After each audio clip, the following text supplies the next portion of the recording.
ఏంటిది? మరి ఇన్ని అన్యాయాలు చేస్తుంటే ఎందుకు మాట్లాడదు మీ ప్రభుత్వం? తెలంగాణ ప్రజలు నేను రిక్వెస్ట్ చేస్తూ ఉన్నా. ఇలా ప్రభుత్వం ఏమో కంప్లీట్గా ఆంధ్ర వాళ్ళ చేతుల్లో ఆంధ్ర ఏజెంట్గా ఉన్నటువంటి ముఖ్యమంత్రితోని నడుస్తున్నది. మరి ప్రశ్నించాల్సినటువంటి బీఆర్ఎస్ పార్టీ ఎప్పుడన్నా మాట్లాడిందా అండి ఈ అంశాల మీద? ఆ ఒరిస్సా అమ్మాయి చనిపోతే ఒక్క మాట కూడా ఇంతవరకు బీఆర్ఎస్ నుంచి ఏ ఒక్కరు కూడా మాట్లాడలేదు.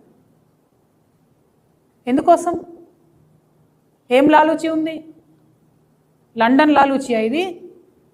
ఫ్రెష్గా నిన్నగాక మొన్న జరిగింది లండన్లో మీటింగు, దాని ప్రభావం ఏమో అని నేను అనుకుంటున్నా. దాని గురించి కూడా చెప్తా మీకు. నారాయణ చైతన్య కాలేజీలు వీటి మీద ఎన్నడూ కూడా మన బీఆర్ఎస్ పార్టీ నాయకులు ఎవరు మాట్లాడరు. నేను ఇదివరకే చెప్పిన మీకు, గుంటనక్క గారు పాలు అమ్ముకుంటారు నారాయణ చైతన్య కాలేజీలకు కాబట్టి ఒక్క మాట మాట్లాడరని. వ్యాపార సంబంధాలు ఉన్నారు కాబట్టి మాట్లాడరు. కేటీఆర్ గారికి ఉన్న ఆంధ్ర ఫ్రెండ్స్ వాళ్ళకున్న పర్మిషన్ల సంగతి మీకు తెలిసి నేను చెప్పే అవసరం లేదు, అందుకని వారు మాట్లాడరు. అంటే బీఆర్ఎస్ పార్టీ మొత్తం కూడా మౌన దీక్ష పట్టి కూర్చున్నది. మీ అందరికీ తెలుసు నా దగ్గర విస్పష్టమైన ఆధారాలు లేకపోతే నేను మాట్లాడనని. ఇవాళ నేను సూటిగా ప్రశ్నిస్తున్నా ముఖ్యమంత్రి గారిని, మీకు గుంటనక్క గారికి, గుంపు మేస్త్రికి గుంటనక్కకు ఏం కూడా లండన్లో లాలూచి జరగకపోతే మీరు అర్జెంటుగా quit pro quo case file చేయాలి హరీష్ రావు గారి మీద. ఎందుకోసం చెప్తున్నా, నారాయణ చైతన్య 2 కాలేజీలలో, దాంతోపాటు ఆయన మంత్రిగా ఉన్నప్పుడు, ఆయన ఆరోగ్య శాఖ మంత్రిగా ఉండే, కిమ్సు, యశోద, అపోలో, బసవతారకం, ఒమేగా, అరబిందో, డాక్టర్ రెడ్డీసు, విరించి, కామినేని, ఎంఆర్ఎఫ్, ఈ అన్ని హాస్పిటల్స్లో కూడా హాస్పిటల్ కాదు, కామినేని, విరించి, బసవతారకం, ఒమేగా, అపోలో, యశోద, ఇవన్నీ హాస్పిటల్స్. ఈ అన్ని హాస్పిటల్స్ వాళ్ళ సొంత పాల కంపెనీలో మిల్చి వెబ్సైట్లో పెట్టింది. నేనేమో కథలు చెప్తలేను. అంటే ఒక ఆరోగ్య శాఖ మంత్రిగా పనిచేసేటటువంటి వ్యక్తి వారి సొంత కుటుంబ సభ్యులు, వారి సతీమణి నడిపేటటువంటి కంపెనీ ద్వారా ఈ అన్ని కంపెనీలకు, ఈ అన్ని హాస్పిటళ్లకు పాల సప్లై చేస్తున్నారండి.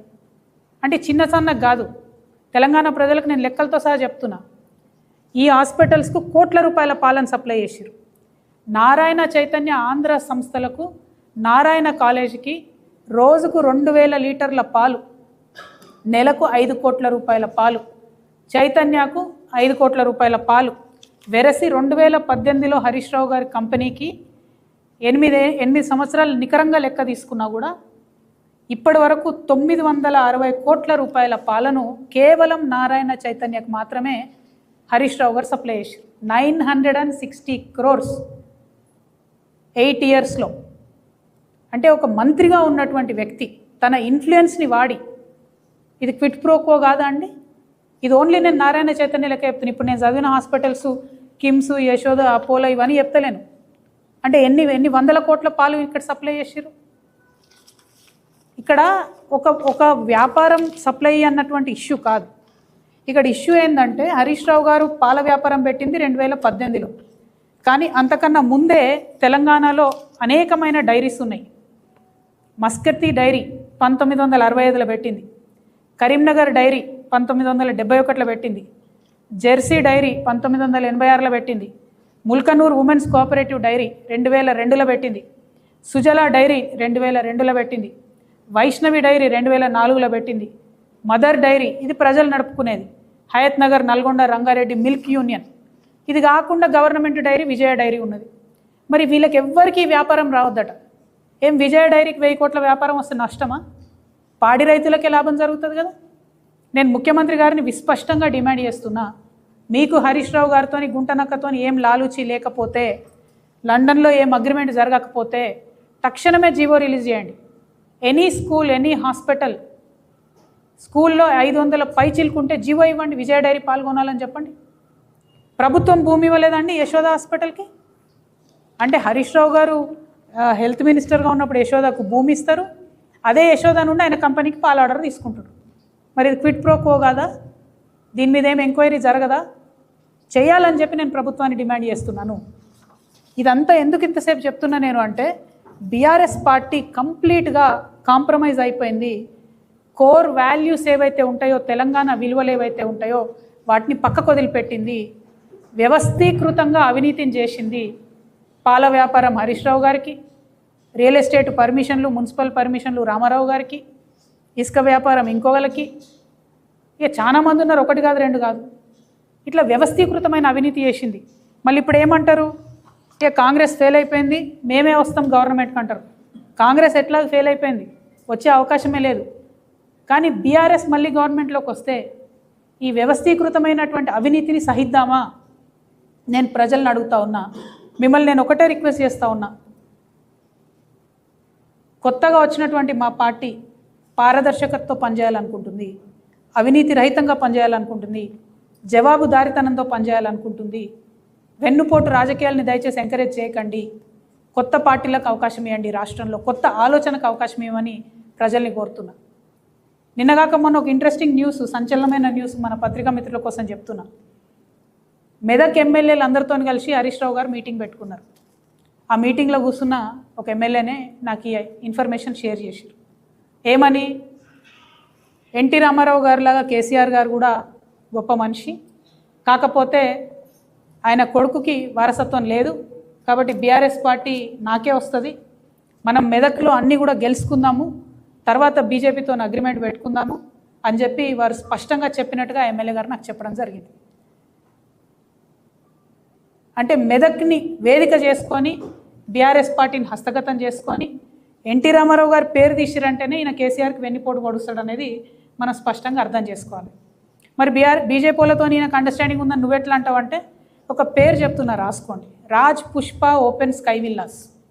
Raj Pushpa open sky villas, ఇది ఇంట్రెస్టింగ్ ఉంటుంది చాలా. ఈ రాజ్ పుష్ప ఓపెన్ స్కై విల్లాస్లో ఒక ఇంటి నుండి పాలల్లో పసుపు మిరియాలు కలిపి హరీష్ రావు గారి ఇంటికి పోతాయి. అంటే అది కోడ్ అన్నట్టు. అక్కడికి వచ్చే ఆర్ఎస్ఎస్ పెద్ద మనిషి మిరియాలు పసుపు కలిపిన పాలేది అవుతాడు పొద్దంతా. ఆయన ఎవరో మీరు ఇంటర్నెట్ వెతికితే మీకు తెలిసిపోతాడు. ఆ పెద్ద మనిషి ఆడికి వచ్చిన రోజు హరీష్ రావు గారి ఇంటికి పాలు పోతాయి అన్నట్టు. పోగానే హరీష్ రావు గారు ఆయన కార్యక్రమాలను బంద్ పెట్టుకొని ఆ ఇంటికి పోతాడు. అక్కడ ఆర్ఎస్ఎస్ పెద్ద మనిషితో పలు దఫాలుగా మీటింగ్ జరిగింది. ఈ టోటల్ అండర్స్టాండింగ్ ఏంటంటే బీఆర్ఎస్ పార్టీని హస్తగతం చేసుకొని వెన్నుపోటు పొడిచే రాజకీయం. సరే, నేను బీఆర్ఎస్ పార్టీలు లేను, బీఆర్ఎస్ పార్టీ ఏమైతే నాకేందో అది 1000 చెక్కలైనా 3 ముక్కలైనా నాకు వచ్చేది లేదు, పోయేది లేదు. కానీ ఇక్కడ హరీష్ రావు గుంటనక్క అనేటటువంటి వ్యక్తి యొక్క వ్యక్తిత్వం తెలంగాణ ప్రజలకు తెలవాలి కాబట్టి చెప్తున్నా. ఉన్న పార్టీని, ఉన్న ఇంటిని, తిన్నింటి వాసాలు లెక్కబెట్టేటటువంటి వ్యక్తిత్వం. మంత్రిగా ఉన్నప్పుడు ఆ పవర్తో చేసినటువంటి అవినీతి పరుడిని ప్రజలకు మళ్ళొకసారి నేను గుర్తు చేస్తూ ఉన్నా. ఇటువంటి అవినీతి పరుడు, ఇటువంటి వెన్నుపోటుదారుడు ఇప్పుడున్న ముఖ్యమంత్రితో వీళ్ళిద్దరికీ లాలూచి. అంటే ఎటువంటి రాజకీయాలను ప్రోత్సహించాలో దయచేసి తెలంగాణ ప్రజలు ఒక్కసారి ఆలోచన చేసుకోమని నేను కోరుతున్నా. ఈ ముఖ్యమంత్రి గారు ఏం చెప్పారు తెలంగాణ ప్రజలకి? పదే పదే కాళేశ్వరంలో అవినీతి జరిగింది, ఫోన్ ట్యాపింగ్ జరిగింది. మరి ఏమైంది నాయన కేసు? ఫోన్ ట్యాపింగ్ కేసు ఏమైంది? కాళేశ్వరం కేసు ఏమైంది? అంటే ఇవి ముందుకు పోతలేవు అంటే అర్థమైంది ముఖ్యమంత్రి గారు అబద్ధమన్నా చెప్పి ఉండాలి, లేదంటే లాలూచి అన్న పడి ఉండాలి. మరి రెండిట్లో ఏం జరిగింది? ఇటు బీఆర్ఎస్ వాళ్ళతో లాలూచి, అక్కడనేమో మోడీ బడేబాయ్ అని ఆయనతో లాలూచి. అసలు ఏంది ఇది? ఎందుకు తెచ్చుకున్నాం తెలంగాణ?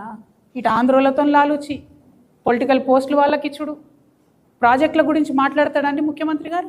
నిన్నగాక మొన్న కృష్ణా నీళ్ళలో 50% కొప్పుకొని వస్తారు ఎవరన్నా? 70% కదా రావాలి, 50% కొప్పుకొని వస్తారా? సంతకాలు పెట్టొచ్చిరు. అంటే ప్రాజెక్టులు చూడరు, పొలిటికల్ పోస్టులు వాళ్ళకే పోతాయి. ఎందుకు మరి తెలంగాణ తెచ్చుకున్నది? నేను తెలంగాణ వాదుల తరఫున చెప్తా ఉన్నా, బాధపడతా ఉన్నారు ఒక్కొక్కరు. ఇవాళ ఉద్యమకారులు, తెలంగాణ వాదులు బాలసుబ్రహ్మణ్యం గారి విగ్రహం పెట్టినప్పుడు బాధపడని తెలంగాణ వాది లేడండి. ఇది అతిశయ